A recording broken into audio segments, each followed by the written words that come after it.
This is episode number 893 of the InnerFight podcast. In this week's 5-Minute Mondays, I bring you B12 injections. This topic actually comes of a conversation I had with someone where they turned around to me and they asked me, Marcus, what do you think about vitamin B12 injections? My immediate response when people ask me things like this is, where have you heard that from and in what context? It's quite interesting, isn't it? Have you heard something about B12 injections? What actually is it? What's B12? And why would we want to maybe inject it into us? Normally we'd inject something if we had a shortfall. We'd supplement it. So therefore we have to understand why the shortfall's coming. But first off, we should really understand why we need something. In the case of B12, as a simple rundown, we need B12 in our body for red blood cell formation. We need it for oxygen transport. We need it for carbon dioxide transport as well. We also need it for nervous system function. So B12 for those things is pretty essential, and for continuing the human life is quite essential. And in some of us, legitimately, we're not getting enough to be able to carry out those functions properly. And if we're not able to carry out those functions properly, if our red blood cells are not forming properly, then we will have a number of different issues within our body. So yes, vitamin B12 is quite important. And if you are deficient in it, then it would be a good idea to have some approach to not being deficient in it. Sometimes that's through supplementation, or other times that's through understanding why you're actually deficient in it in the first place. What I generally find is that a lot of people will understand why they're, or that they are deficient in something, but they won't understand why they're deficient in it. And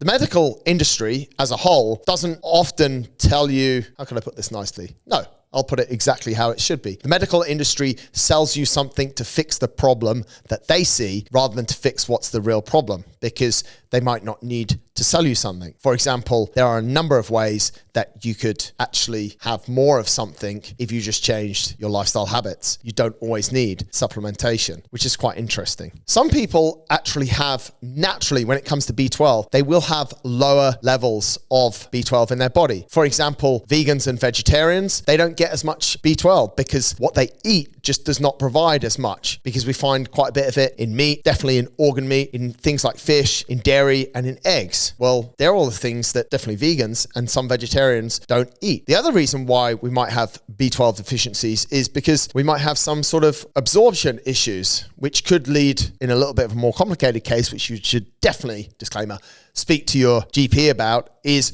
autoimmune issues. If we're not absorbing and therefore not able to use it, it's probably getting excreted somehow, and therefore we're showing low levels of B12 in our bodies. Also, that changes with age. So for someone to turn around and say to me, what's your opinion on B12 injections? They've obviously heard someone say it, or they've been told that they need it, and therefore they're looking for why they might need it. With all things supplementation, and especially with B12 injections or B12 supplementations, which a lot of the time comes through injections, before we start putting stuff in our body, we should really understand why we have the deficiency that we have. And this, as I said, this doesn't just apply in B12. This applies in a number of different things. One thing that we see huge, and even in this region, is vitamin D deficiencies as well. And most people are on, or should be, or get told to be on a vitamin D supplement, where not everyone might need it. The message is super simple. It's not all about vitamin B12 or vitamin D, like I spoke about there. The message is, if you're not feeling great and you do have some tests done and you do have some deficiencies, please